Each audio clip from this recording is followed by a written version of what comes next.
그리스도의 복음의 7대 연합. 여기에 대하여 좀 정화 목사님 설교하신 것을 좀 보충이라기보다 좀 정리해서 말씀을 잠깐 드리겠습니다. 방주 여러분들 성경을 통해서 아시겠지만은 길이가 300규빗이에요. 내려주시고요. 한 규빗이 45cm 정도 되니까 300규빗이니까 한 135m 정도 되는 135m면 굉장히 큰 배죠.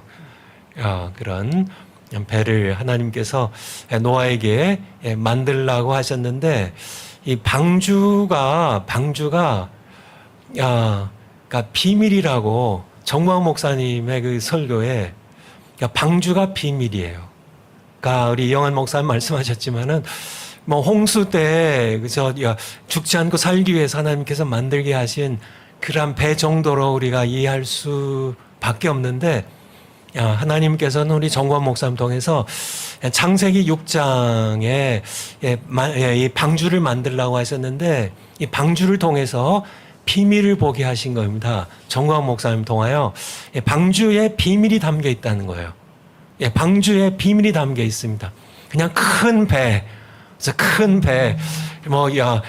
그런 홍수 가운데 이제 8식구를 구원해낸 그냥 큰 배 정도로 우리는 알고 있는데 아니라는 거예요. 이게 깊은 비밀이 있다는 겁니다. 그 비밀이 뭐예요? 그리스도와의 7대 연합이라는 비밀이 있다는 거예요.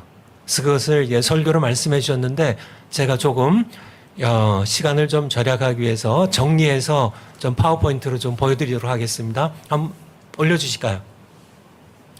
방주의 비밀이 있습니다.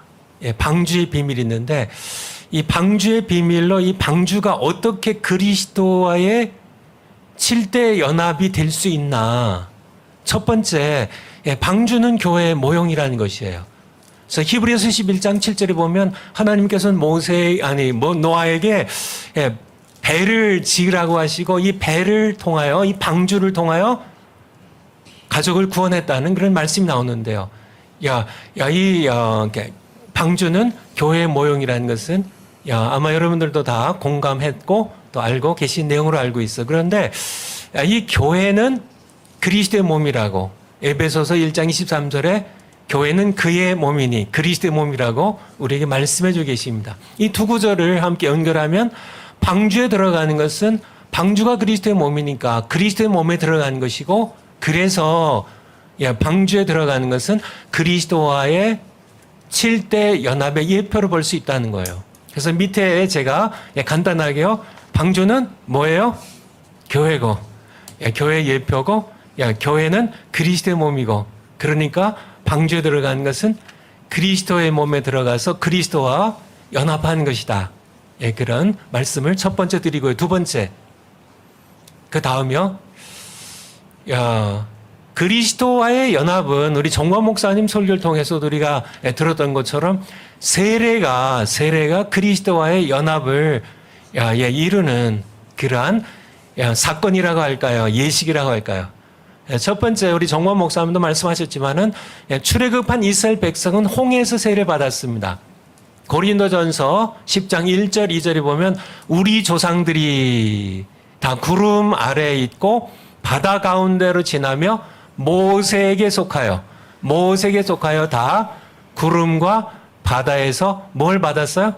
세례를 받고. 그래서 이 이스라엘 백성들 출애굽한 다음에 세례를 받았습니다. 어디서요? 홍해에서요. 어떻게요? 홍해 바다를 건너고 위에 구름 기둥이 그들을 덮었기 때문에 세례를 받았다고. 그래서 이 이스라엘 백성들은 세례를 받았습니다. 사도 바울을 통하여 하나님께서는 고린도전서 10장 1절 2절에서 우리에게 말씀해 주고 계세요. 우리만 세례 받았나요? 그들은 할례만 받고 아니죠. 할례 받은 그들도 세례를 받았다고 우리에게 말씀해 주고 계세요. 세 번째, 노아의 8식구는 어디서 세례를 받았을까요? 방금 우리가 또 정광 목사님 설교를 통해서 들은 것처럼 방주에서 세례를 받았습니다. 방주에서요. 밑에는 홍수로 물이 창이 됐고요. 그리고 40주야에 물이 쏟아졌고요. 그래서 세례를 받았는데 베드로전서 3장 20절 21절에 보면 방주에서 물로 말미암아 구원을 얻은 자가 몇 명뿐이니 겨우 8명이라. 노아의 8식구죠. 물은 예수 그리스도께서 부활하심으로 말미암아 이제 너희를 구원하는 편이 곧 세례라. 그래서 주어가 물이고요. 물은 곧 세례라. 그래서 제가 굵은 글씨로요. 이 물이 세례예요. 이 노아의 8식구가 이 방주에서 이 홍수 이 물을 통하여 쏟아진 물과 홍수 물을 통하여 그들이 세례를 받았다고 우리에게 말씀해 주고 계세요. 다음 파워포인트요. 세례는 그리스도와 연합입니다. 우리가 정과 목숨 통하여 설교를 여러 번 들었기 때문에요. 그래서 성경 구절만 조금 옮겨놨는데요. 로마서 6장 3절에서 5절입니다. 물은 그리스도 예수와 합하여 세례를 받은 우리는 그의 죽으심과 합하여 세례를 받은 줄을 알지 못하느냐. 죽음의 연합입니다. 탄생의 연합, 고난의 연합, 죽음의 연합입니다. 그러므로 우리가 그의 죽으심과 합하여 세례를 받음으로 그와 함께 장사되었나니 만일 우리가 그의 죽으심과 같은 모양으로 연합한 자가 되었으면 죽음의 연합을 한 자라면 또한 그의 부활과 같은 모양으로 연합한 자도 되리라. 부활의 연합에 동참한다는 그런 말씀입니다. 세례는 그리스도의 연합을 직접적으로 말씀해 주고 계신 거예요. 바로 우리가 그리스도와 함께 그리스도와 연합하여 내가 그리스도의 죽음에 함께 죽고 예수 그리스도의 부활과 함께 우리가 연합하는 그런 자로서 우리가 함께 부활에 참여하게 되는 그런 우리에 대하여 말씀해 주고 계시죠. 파워포인트 다음 거요. 노아의 8식구도 시간적으로 보면요. 노아의 8식구도 방주에서 세례를 받았어요. 그리고요. 출애굽한 이스라엘 백성도 홍해에서 세례를 받았습니다. 그러므로 그들도요. 구약의 백성들이지만은 신약의 백성은 우리와 함께 그리스도와 7대 연합에 동참한 자들이라는 얘기입니다. 왜 그래요? 그들도 세례를 받았으니까. 그들도 방주에 들어가기 전과 들어가기 전에는 죄인으로서요. 하나님의 심판을 받고 영원히 멸망받을 그러한 그들이었지만은 출애굽한 이스라엘 백성들도 홍해를 지나기 그 전에는 홍해 전에는 그들도 하나님의 심판의 대상이었지만은 그들이 이제 방주에 들어감으로 그리스도와 7대 연합을 함으로 그들이 방주에서 나왔을 때는 홍해에서 나왔을 때는 그들이 세례를 받은 것이기 때문에 그리스도와 연합을 한 것이기 때문에 그들이 이제 이 세례 후에 우리에게 있는 이 구원을 그들이 함께 누리게 되는 생육하고 번성하고 충만한 은혜를 받게 되었다는 그러한 말씀입니다. 마지막으로 다음 거요. 그래서 제가 이제 방주의 비밀을 제가 이렇게 말씀표를 조금 같은 거죠. 같은 건데요. 우리 정관 목사님의 말씀표에는 방주 전 그것만 들어가 있죠. 방주 전, 방주 후 그것만 들어가 있는데 이제 비교하기 위해서 방주 전, 홍해 전, 세례 전 이것이 같은 겁니다. 요 때는요. 창세기 7장 22절에 보면요. 코로 호흡하는 모든 것들을 다 죽이셨다고요. 심판입니다. 출애굽기 12장에 이것이 방주 전이에요. 홍해 전은요. 출애굽기 10장 29절 30절에 보면 하나님께서 여호와의 밤입니다. 바로 그 6월절 그 밤에 바로의 장자로부터요. 모든 그런 감옥에 있는 그런 죄수의 장자 이르기까지 심지어는 모든 그런 짐승의 초태생까지 하나님께서 모두 심판하셨어요. 죽게 하시고 그리고 애굽의 통곡의 소리가 가득 찼다는 그런 말씀인데 하나님의 심판과 죽음에 대한 이것이 홍해 전이고요.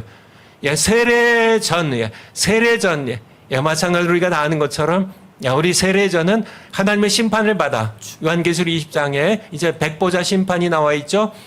모두 어린 양의 생명책에 이름이 기록되지 않은 모든 자는 불못에 던져진다는 그런 말씀처럼 이것이 세례전의 우리의 모습입니다. 그렇지만은 노아의 8식구가 방주에 들어갔고요. 두 번째 그림입니다. 이스라엘 백성들이 홍해에 들어갔고요. 그리고 우리가 세례로 그리스도와 함께 죽음에 참여해서 장사 지는 바 되었습니다. 그래서 어떻게 됐어요? 그리스도와의 7대 연합이 이루어진 겁니다. 우리가 세례로 그리스도와의 7대 연합이 이루어진 것처럼 내가 그리스도와 함께 죽고 그리스도와 함께 살아나는, 그래서 그리스도와 함께 다스리는 그란의 7대 연합이 이루어진 것처럼 우리뿐만 아니라 구약 시대에 노아의 식구들도 방주에 들어감으로 그리스도와의 7대 연합이, 왜냐하면 방주에서 세를 받았으니까 이스라엘 백성들도요 홍해에서 세를 받았기 때문에 그들도 세를 받았기 때문에요. 그리스도와의 7대 연합이 이루어졌기 때문에 이제 방주 후, 홍해 후, 세례 후에입니다. 그래서 창세기 9장 1절에 보면 생육하고 번성하고 충만하라는 그런 축복을 하나님께서 아담과 하와가 죄를 짓기 이전에 주신 축복인데요. 다 잃어버렸지만은 이제 그리스도와의 7대 연합을 세례로 이제 통과한 후에 다시 한번 노아와 그 식구들에게 생육하고 번성하고 충만하라는 그런 이제 축복을 해 주시죠. 고린도전서 10장 4절은 아까 1, 2절 봤었는데요. 4절에 보면 그들이 이제 홍해를 건너서 홍해에서 세례를 받은 이후에 그들은 신령한 반석에서 마셨다고요. 신령하니 목마를 때 이제 그들이 시내 광야에서 40년을 보내면서 목말랐는데 반석에서 모세가 반석을 통하여 샘물이 터지게 하셨는데 그것은 사실은 신령한 반석이라고요. 그 반석은 곧 누구예요? 그리스도라고요. 바로 그리스도의 7대 연합을 통하여 그들이 생수를 마시며 언제요? 홍해 후에. 마찬가지로 요한계시록 7장 9절에 보면 하나님께서 이제 구원받은 백성들을 각 족속과 백성과 방언에서 이루 수를 셀 수 없는 큰 무리가 종려가지 들고 하나님과 어린 양께 찬양을 했다는 그런 말씀이 나오는데 수를 셀 수 없는 흰옷을 입은 큰 무리입니다. 생육하고 번성한 모습이고요. 요한계시록 21장 2절에 보면 새 예루살렘에 대하여 어떻게 해요? 세례를 통하여 7대 연합을, 그리스도의 7대 연합을 이제 한 후에 우리가 받을 축복에 대하여 말씀해 주고 계세요. 그래서 정말 이 방주의 비밀, 창세기 6장을 이렇게 해석할 수 있는 그런 사람은 사실 아무도 없다고 봐요. 아무도 없는데요. 이 성경을 기록하게 하신 창세기 6장에서 어떻게 이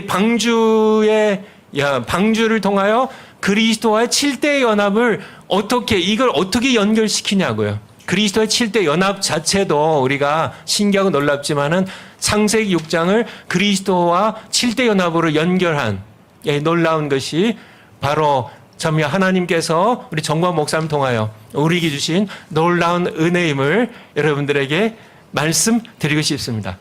네, 감사합니다. 손원배 교수님께서 오늘 정광훈 목사님께서 하신 창세기 6장의 방주의 비밀에 대해서 그 개요를 쭉 설명을 해주셨는데요. 마지막에 보니까 이 단순히 노아의 방주뿐만이 아니라 이것이 홍해에 대한